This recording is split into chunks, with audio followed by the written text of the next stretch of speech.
Good morning, and my name's Daniel. Welcome to the Napfins podcast, Simon. Delighted to be here to record this episode all about social mobility. As I said, my name's Daniel Grinsted. My official job title at Napfins is Talent Acquisition Business Partner, but recruitment is how I like to summarise in one word. And I guess we should talk about a bit about our backgrounds, because the subject we'll mostly be talking about today is social mobility. So I'll be honest, I didn't know much about it until I met yourself 2.5 years ago and discovered I was a first generation university student in my family, and I also went to state school. So there's a genuine interest, I guess, in my background, whilst I definitely have been privileged with opportunities in my career. It's a relatable subject to me, but more interestingly, I think, Simon, if I do say so, is yourself and your background and your wealth of diverse experiences. So, so welcome, first of all, and please share a bit about your background, please. Yeah. Welcome, Dan. It's fantastic to be on this podcast today, obviously talking about such an incredibly important topic, and as you've outlined, something really close to my heart. Yeah. So, I'm Simon Price, Head of Learning and Development. I'm a solicitor as well, and the social mobility lead for Napfins. Yeah. So I was the first person on my council estate to go to Sixth Form College, to go to university and become a professional. And I've been a lawyer for nearly 25 years. Yeah. And during that time, I've done a lot of work with young people in schools and colleges all across the UK about social mobility. And now it's wonderful to work for a firm like Napfins, who are championing improving access to the law for all sections of society through social mobility. So it's wonderful to have this opportunity to talk about it today. Thank you, Simon. And it's a really interesting topic. And I guess if we're going to talk about it from a client's perspective, perhaps step outside our sort of day jobs, what do you think, or why do you think it's important for clients to, if they come to Napfins and think, well, have they got a diverse group of lawyers to kind of work with me, collaborate with me, etc.? Yeah, I mean, it's a great question. And when people think of inclusion initiatives like social mobility, they do often think, what's the point? Yeah. And I think Napfins, through its 6 offices, in Cumbria, in Lancashire, in Merseyside, work with people who are from those communities. Our mission around social mobility is to empower young people from our local communities that hopefully one day will turn into those lawyers that you talk about. Yeah. But of course, those clients come from the same locations and the same communities. And I think when you work in an environment where you have different opinions, you stop having groupthink. You don't all think like the same. One of the challenges in social mobility is for too long we've had the same process to how to become a solicitor, and we don't get any innovative ideas. But certainly what's really clear, talking to young people with diverse opinions, is that they come up with answers we've never even thought to ask the question of. And I think that diversity of opinion demonstrates to clients that actually we all want to build up our communities. Yeah. And just in addition to that, there are multiple studies that show that companies that are more diverse make better profits in the longer term because of the innovation around new ideas. Yeah. So not only is it great for the workforce, it's great in terms of, from an inclusion perspective, it's great for the bottom line as well. So it's a fantastic opportunity today. Definitely, thank you. And it is interesting, we've got those little pockets of, we've got like a rural sort of property, business team up in Cumbria and sort of East Lancs, which is, people from farming backgrounds working with us and then representing sort of the agricultural farming community. And then we've also got a city law firm in Liverpool, diverse again. You couldn't be more different, really, could you? Yeah. And I think those 2 areas. I mean, when I practiced and you'd go out and see a client and you tell them about your background, and then the client would go, oh, that's like me. Yeah. And I think one of the great things about having this podcast is the opportunity to push these messages out, because when you scratch beneath the surface, and certainly when we did the Social Mobility Week and we put information out on LinkedIn and platforms like that, you'd get clients coming and saying, that's just like my story. And I think we want the kind of shared lived experiences and that common purpose, because we're a great law firm, but it's also great to have great people as well. So, looking forward to this very much today? Yep. So I think it's a great place to start just talking about defining what social mobility is. Yeah. The concept's been around for about 100 years, but it's really only entered the consciousness of professional services firms and law firms in like the last 10 or 15 years. Yeah. And really interestingly, during Social Mobility Week in June of this year, we went to a college and a university and we got students together and we said to them, you know, what is social mobility? And you remember because you were at one of the sessions and there was I've no idea what it means. Yeah. What they were really clear about is this idea that places of work should be inclusive. So that was really good to kind of get this understanding of what social mobility is so that we can start to define it. Yeah. So there are lots of different definitions of social mobility, but what we're going to look at today is this idea of looking at our jobs. So what do our jobs do? What do we do?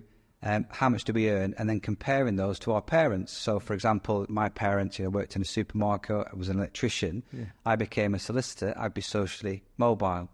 So again, we're going to kind of look at that in terms of moving from one traditional class. So we were working class. I'm now professional class. So it's this kind of upward mobility.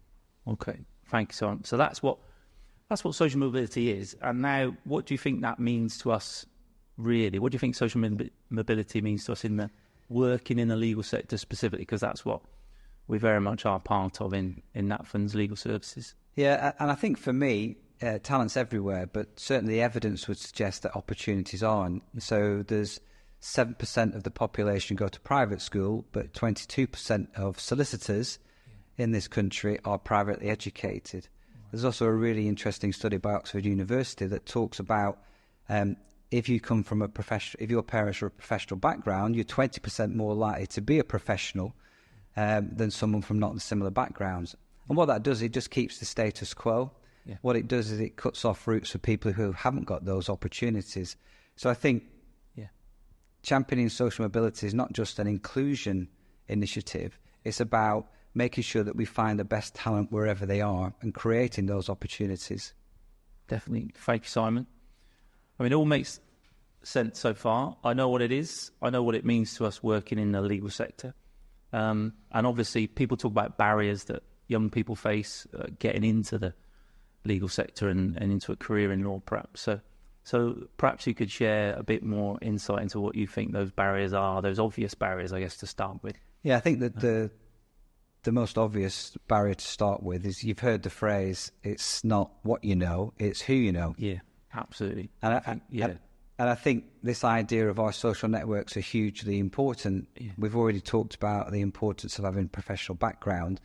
I think that starts when you're young and you sit around the table with your mum and dad and you talk about careers and what did you do at work. And I remember talking to my children and explaining that I used to review documents all day as a contract lawyer, and they quickly decided not to become a lawyer, which is interesting. I wonder why. So I think that this idea of this advantage that you are given because of a professional background is where it really, really starts. Yeah. So a contrast to me, when I was young, we didn't sit around the table. My parents didn't have a university education and really couldn't help me talk about those potential careers. So again, it's a complete contrast to what I went through as a young person. Yeah. So it's very relatable, Simon, what you said there. It's really interesting. And then people often talk about sort of hidden barriers or those social nuances, if you like, those subtle things that stop people or people fear when they look at researching a profession or where they want to be or where they want to go in their career. So it'd be interesting to hear your thoughts on that as well, and what young people might be thinking in terms of those other barriers that people face. Yeah, absolutely. And this is the barrier that really just knocked me for six when I went to university and then into law firms, is that I'd worked really hard, I'd got the grades, I thought I was successful. And then what I hadn't realised is how important my accent was in assimilating into this different profession. I'll never forget when I went for an interview for a position as a solicitor, and I had a really, really great conversation. The law firm loved me. I was sat there thinking, this is great, really, this is the job I really wanted. And the interviewer turning around to me and saying, Simon, we really want to take you on in this role. And I'm thinking, oh, yes. Only then for him to turn around and say, but you've got to get rid of that common accent. And I was just completely blown away. I'm thinking, it's just how I speak. And for that kind of first time, it really indicated that, you know, I was somehow different. And what I also found out is that this kind of hidden, often called cultural capital, this idea of the unwritten rules that you don't know about until you enter this profession, just in terms of the things we're interested in. You know, I used to play football on a weekend and kind of go to the pub and spend time with my friends. I didn't like opera, or I didn't like literature and things like that. Yeah. And I think sometimes you kind of think, well, actually, what's wrong with me? You know, I've worked really, really hard, but somehow I don't seem to fit in. And you often feel like you can be an imposter. And the reason why social mobility is so important to me is when we go around universities and colleges and schools and we talk to young people from a lower socioeconomic background, we still hear the same stories. We still hear the fact that they can't get work experience because they don't know about professional careers. They're working really hard and getting the grades at schools and colleges, but then they're applying to these roles and they're hitting these barriers. So it's a great opportunity today to talk about these hidden barriers so that young people can be prepared. And so when we talk to young people, we say, actually, just be prepared about what you're going into so that you can make an informed decision. They are barriers, but as I've proven, and the ambassadors at Napthans, people do overcome them. So we're just trying to level the playing field so that everyone has that opportunity. Absolutely. And I think that's what makes it such a relatable subject and why we want to sort of talk about it more and share it wide with a larger audience.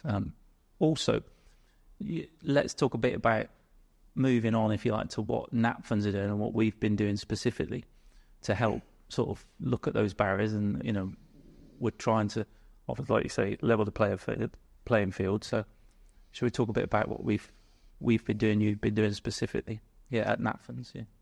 Absolutely. And it's fantastic that Napthans have embraced and supporting social mobility. The fact that we're even talking about it on a podcast today is wonderful to work for a firm that supports it. Yeah. You know, last year, September 24, we wrote our first social mobility plan and we decided there was 4 pillars that we'd focus on. So outreach and advocacy, access and progression.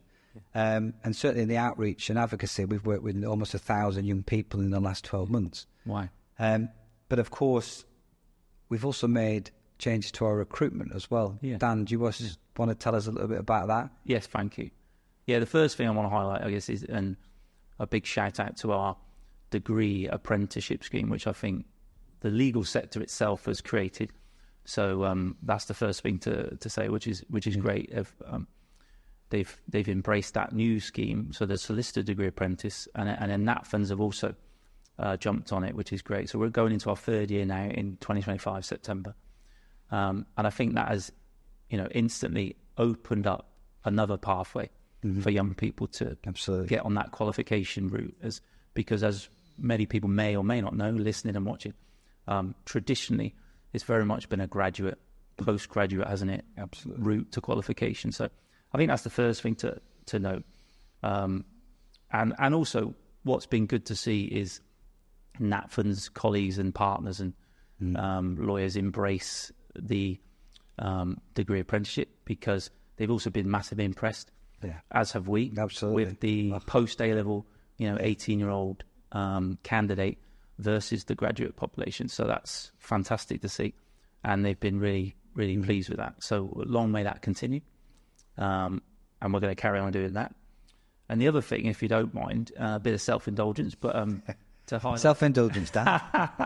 A bit of sort of props to Napthans in what we've been doing and kind of how we've done things, and also some real data to share. So if you don't mind, I'll refer to some of that now. But in 2024, I guess this highlights why we do it, and the results we've had through doing the social mobility. In 2024, 50% of our candidates interviewed for the Solicitor degree apprentice were actually first-generation university students and attended state schools. So we like that. And then we've improved that again in 2025, this year. 80% of candidates at the final stage assessment were from state schools, and 50% were first-generation. So, genuinely, that shows, I think, a demonstration of our commitment, not just talking about it, but we're doing something about it as well. And then if you're thinking about our traditional route to entry, to be a trainee solicitor, then we've also got some stats in this year, 2025. 53% of graduates at final stage interview were first-generation university students and from state schools. So, we are proud of it, hence why I'm highlighting it. So those are the tangible results. I think also we want to mention that the fantastic support, like you said, but our sort of existing trainees and then our existing lawyers who can see what we're doing. And then they've been, like you say, amazing advocates, and they are now kind of volunteering to come forward and say, well, they'd like to go back to their old university, or they're an alumni of a local college or a school, and now they're asking us, can they come with us and deliver some of those workshops and talks. And that to me is fantastic, because as we know, the audience, whilst we like to think they want to hear from us, they buy into and relate so much better, don't they, to the student, their ex-students, if you like. But I think the great thing about that is there's nothing better for young people to see someone who was a few steps behind them a few years ago. And that's where we can tackle that barrier of social networks, this idea of having an unfair advantage. It levels the playing field. So we see people who've made that similar journey through a lived experience, and they can walk away from a talk going, do you know what? I want to be like Dan. I want to be like Jenny. Yeah. And that really kind of helps with the confidence to kind of share those stories. Yeah. And one final thing, just on from a sort of a selection process sort of point of view, we've also introduced blind recruitment to our early careers, so our graduate and our degree apprenticeship, which massively reduces sort of the bias and the unconscious bias associated with recruitment. And that's been, again, supported by our colleagues, which is really nice, a really nice thing that we're doing. And ultimately has brought this diverse, or more diverse group of applicants coming into NAPFN. So that's enough self-indulgence for me. Yeah. Moving on to progression.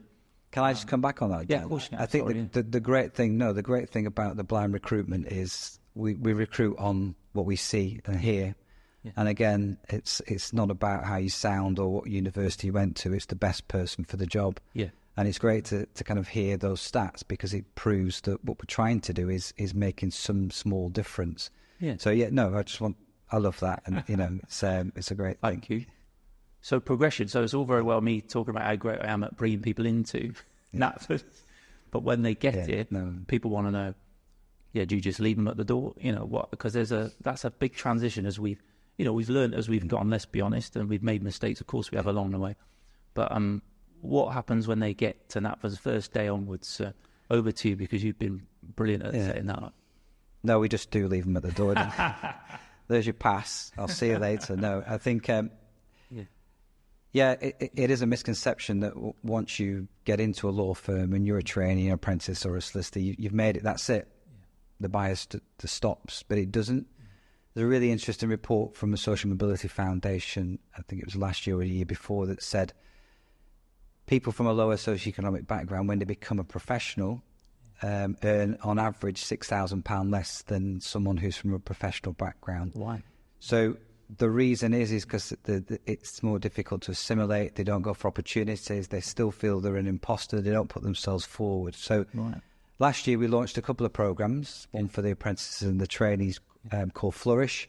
And that's a 2-year program where each trainee is matched with a mentor, where we have a series of skills-based workshops throughout the year, how to network, how to build your confidence, how to do resilience. So again, great opportunities to build that confidence that maybe when you came into the profession you didn't have. Yeah.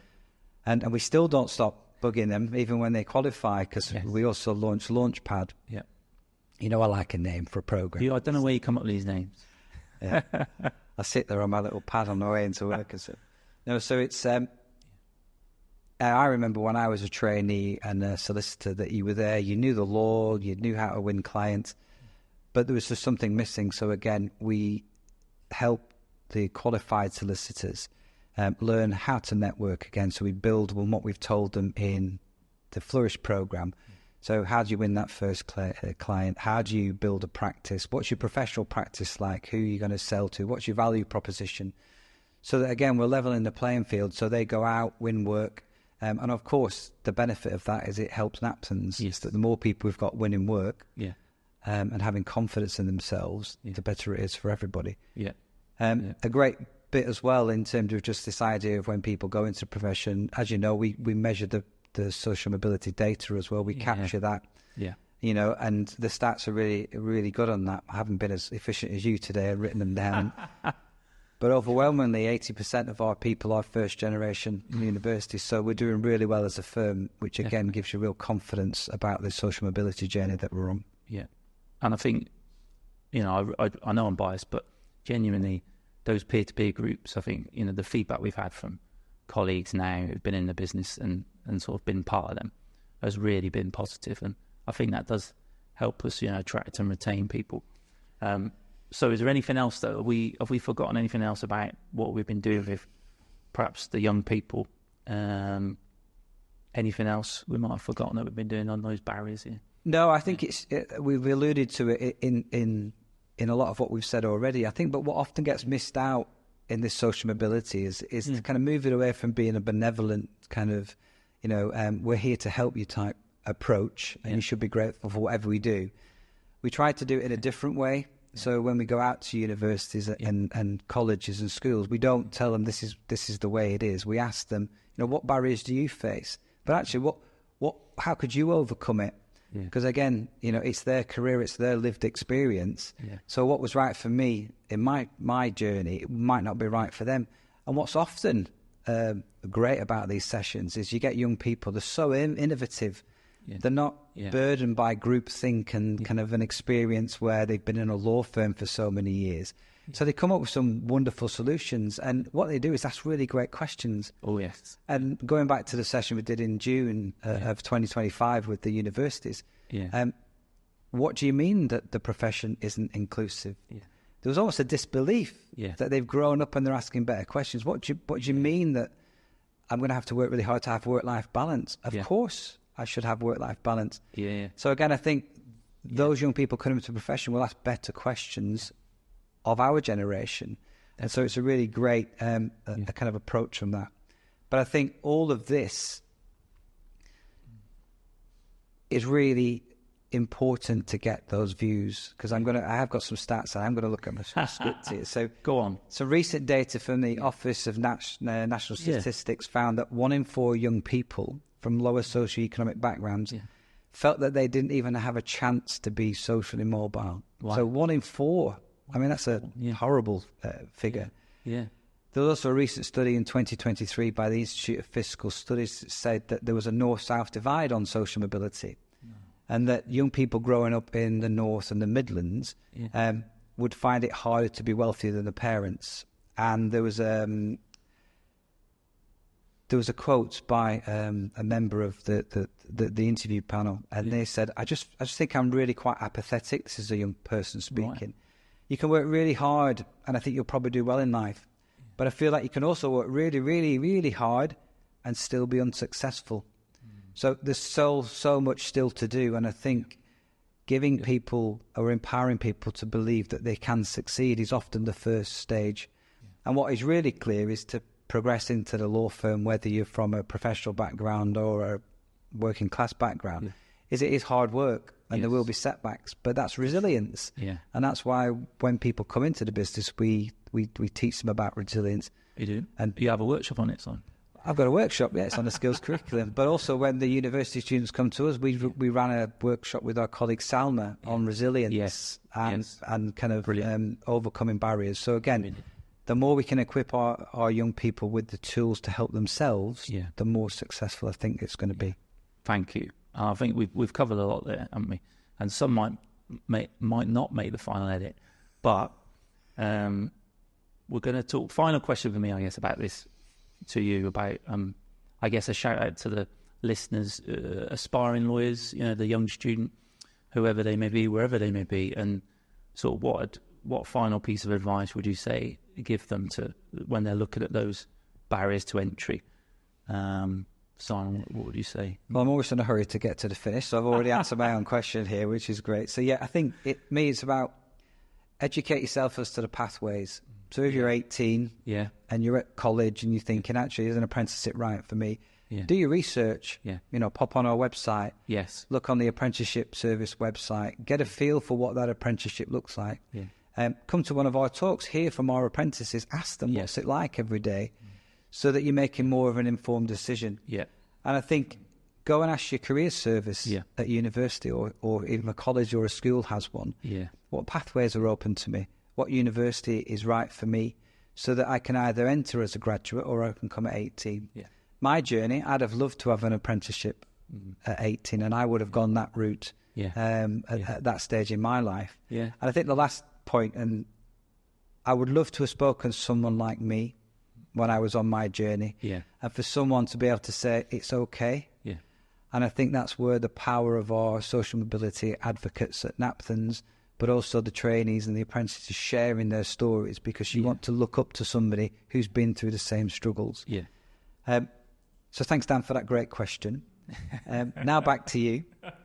So what action should people take after watching or listening to this podcast? Thank you. I mean, in simple terms, if it's very simple.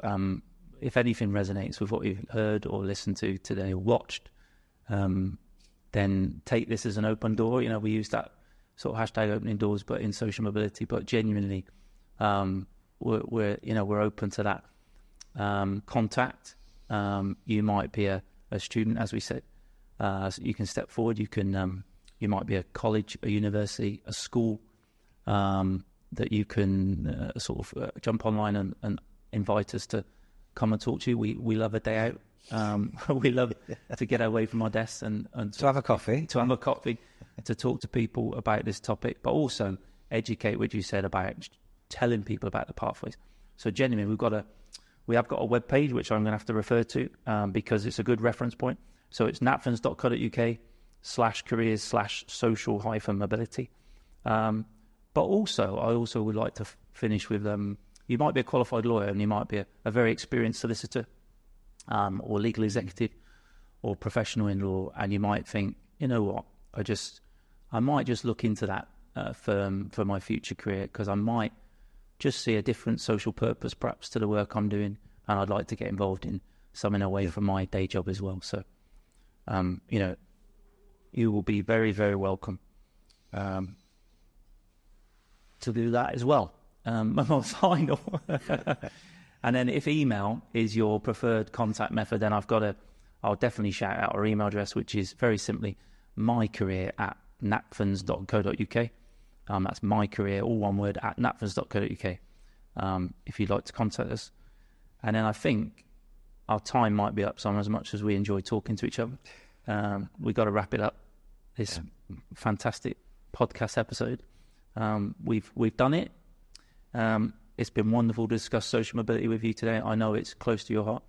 And, I'll be honest, I wasn't fully informed 2.5 years ago when I joined Napthans, when we sort of met and discussed it.